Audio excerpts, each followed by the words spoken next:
5 Jesus-related facts. Some people think that Jesus Christ was just a guy or a great teacher, but the Bible says that he was much more than that. Jesus is unique in both his character and his mission. During his stay on earth, he was more than just a spiritual being. He was God's Son, and God in human form.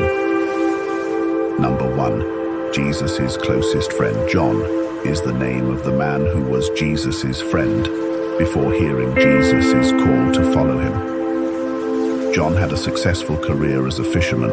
John worked in the fishing industry at both the wholesale and retail levels. We know he had contacts in Jerusalem, which most likely included a retail business, selling the fish he had caught in Galilee. As a result, he existed in two worlds, the rural north and the urban city of Jerusalem in the south. As such, he stood out from the majority of the apostles, who were all northerners, with Judas Iscariot being the only native southerner.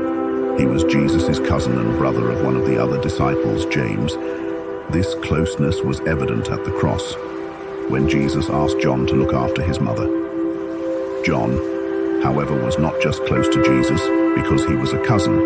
He was also part of an inner circle along with James and Peter, of those who were particularly close to Jesus.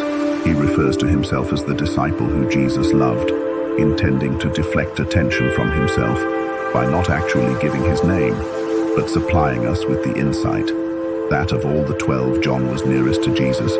John was the disciple who sat next to Jesus at the Last Supper as the two of them reclined to finish their meal.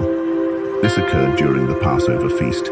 Jesus wanted his close buddy to be there with him as they experienced this life-changing moment together. 90 was John, the disciple who was closest to Jesus, but he was also the last of the original apostles to live. He composes his gospel as an older man reflecting on the life of Jesus with his own particular wisdom. Number 2. Jesus never wrote any of the books in the Bible.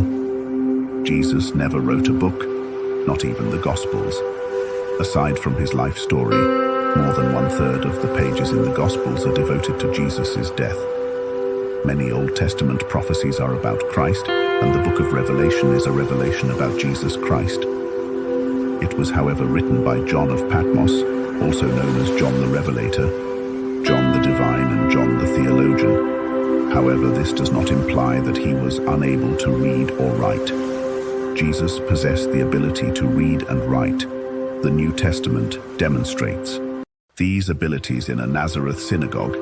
He opened a scroll of the prophet Isaiah and read from a portion of it in the story of the woman caught in adultery. Jesus is seen writing on the ground. All that we can know for sure is that Jesus could have written letters or books if he so wished. Why he did not leave anything for us in writing, whether it be a systematic arrangement of his teachings or his inner thoughts, we simply do not know. Number 3, his family members were among his 12 disciples. Indeed, at least 5 and probably 7 of the 12 were Jesus' relatives. However, his brothers remained skeptical until after the resurrection, when James and Jude not only became believers, but penned 2 of the books of the New Testament. Thank you. Number 4, Jesus gets his name from an angel. And coming to her, the angel said, "Greetings, favored one, the Lord is with you." But she was greatly perplexed at what he said, and kept carefully considering what kind of greeting this was.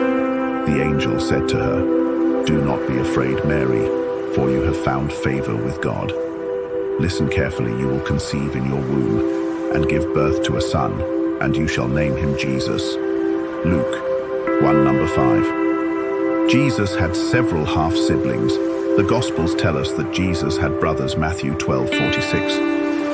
Amplified Bible. While he was still talking to the crowds, it happened that his mother and brothers stood outside asking to speak to him. Matthew even names his brothers and mentions his sisters. Matthew even names his brothers and mentions his sisters. Isn't this the carpenter's son? Isn't his mother's name Mary? And aren't his brothers James, Joseph, Simon, and Judas? Aren't all his sisters with us? Where then did this man get all these things? Matthew 13:55-56.